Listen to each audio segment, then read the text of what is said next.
Is keeping a beard a fardh or a sunnah? And what is the ruling for a person who shaves his beard? As far as keeping a beard, whether it's a fardh or a sunnah, and I understand that when we use the word sunnah in future, it will be the fiqhi sunnah or the word mustahab. Therefore, I prefer using the word mustahab for sunnah so that there is no true difference of understanding. So as far as keeping a beard, whether it is a fardh or mustahab or sunnah, most of the scholars, majority, almost all, they say that keeping a beard is fardh for all the Muslim men.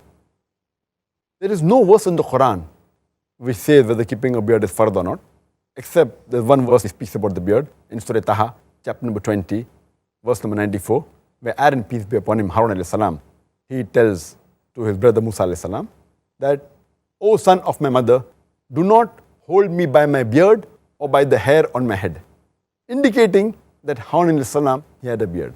And when we read the seerah of the Prophet Qasas al-Anbiya and all, we come to know that all the prophets of Allah subhanahu wa ta'ala had a beard. Alhamdulillah. And all the righteous people and all the friends of Allah subhanahu wa ta'ala, righteous people, the Sahabas, we realize that they had the beard. The ruling as far as it is fardh is based on the hadith of Muhammad sallallahu alaihi wasallam of Sahih Bukhari, volume number 7, in the book of dress, hadith number 5892.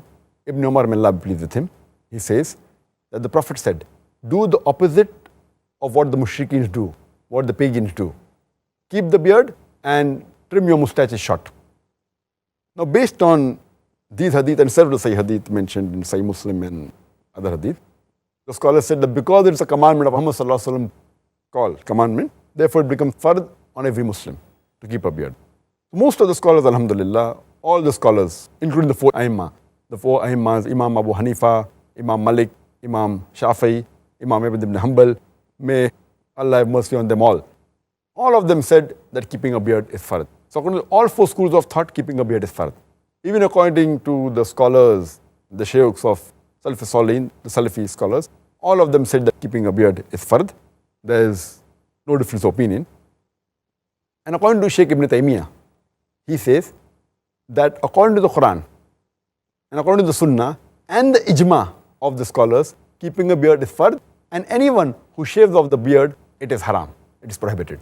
And even the scholars of the four schools of thought, Hanafi, Shafi, Maliki, Hanbali, all of them say that shaving the beard is haram, all the scholars. There are a few scholars, very hardly any amongst the old scholars, who have said that keeping a beard is mustahab and shaving is makruh. If keeping a beard is mustahab, shaving becomes makruh. Very few amongst the old scholars. But recently, among the new scholars, you have little bit more numbers who say that it's not fardh, that it is mustahab, like Sheikh Abu Zohra, Sheikh Jadul Haq, who is the ex-vice chancellor of Al-Azhar University, Sheikh Yusuf al-Qardawi, few that have come recently. And especially if you go to North America, if you see the fatwas of the North American Fiqh Council, the ulmas of this Fiqh Council, many of them have said that keeping a beard is not fardh, that it is mustahab. You'll get reward, but it's not fardh. And if you shave it, it's not haram, it's makruh. But as a whole, the scholars of the past, almost all, there's a consensus that keeping a beard is fardh and shaving it off is haram.